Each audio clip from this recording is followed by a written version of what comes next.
All right, Aari McDonald, I want to start by saying thank you because you provided maybe the best news that I've gotten in the last 2 weeks or so when you announced that you were coming back for your final year of eligibility at Arizona. I know that it wasn't an easy decision for you to make, but can you kind of walk us through that process and what ultimately led you to deciding to come back for one more year?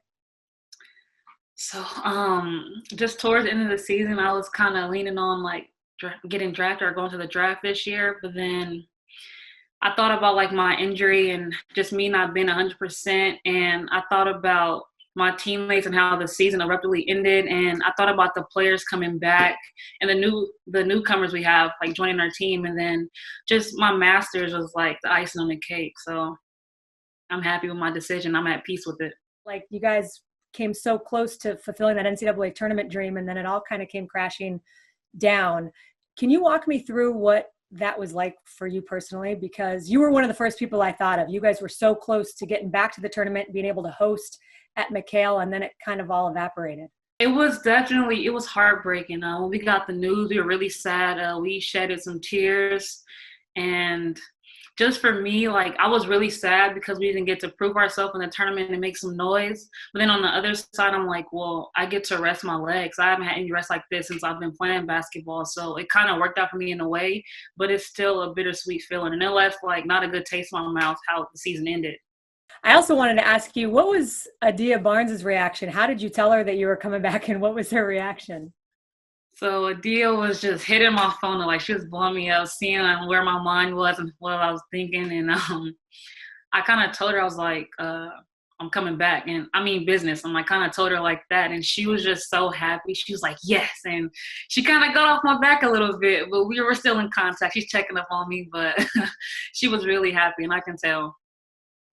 And what were your teammates' reactions? Were you able to tell them kind of one by one, or how did they all find out? So we were on our Zoom call, our weekly Zoom call, and Coach Barnes announced it. And, my teammates are really happy. I got a few texts from some of them talking about, yes, I'm glad you're coming back. And, we got so much to do. And they were just really happy for me. Pretty cool moment for you earlier this week, Aari. You became the first Pac-12 player to win the Ann Meyer Drysdale Award as the top shooting guard in the country. What was the significance of that to you?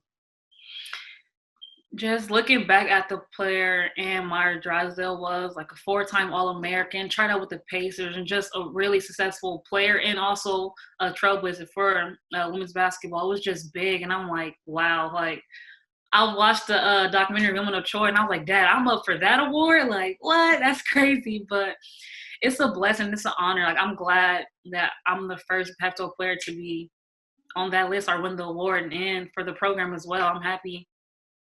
Yeah, you should be. It's a big deal, and pretty amazing that four of the Naismith's five positional awards went to Pac-12 players. We talked earlier this week to three stars from Oregon who joined you in that club, Ruthie, Sabrina, and Satu. They're all gone next year. They're headed to the WNBA. Are you ready to be the face of the league? I am. I'm ready for it. I'm ready to take this program to new heights, and we set the bar high this past season, and we're ready to set it higher. We have new expectations, higher ones as well, and I just can't wait to get back to Tucson and be with my teammates. It's crazy to me to think about that almost exactly to the day 1 month ago, you were sitting with us on our Pac-12 network set at Mandalay Bay after what had just been a shocking turn of events, and that your boyfriend, Devin, pulled off an amazing surprise proposal after that last semifinal game.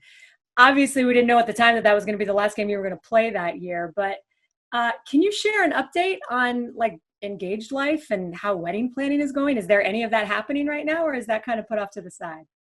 Right now, it's being put to the side, but it's a little stressful. Like, when I first got home, I was like, okay, I want to do this, Mom, I want to do that. And she's like, no, you got to slow down and enjoy this engaged life. So I'm just taking it day by day. That's good advice from mom. During quarantine, I think we're all learning things about ourselves and our loved ones. Have you learned anything about your fiance that you didn't know before this whole thing started? I know that he really enjoys playing Call of Duty. That's good to know before you get married. I think that's a good Right. point of reference. Getting rid of that system fast.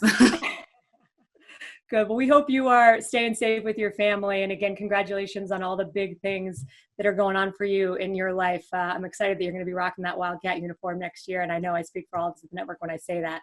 And my best piece of advice for wedding planning is just take care of the dress and everything else is gravy. None of it matters. It'll all come into place. Noted. Thank you. Thanks, Aari.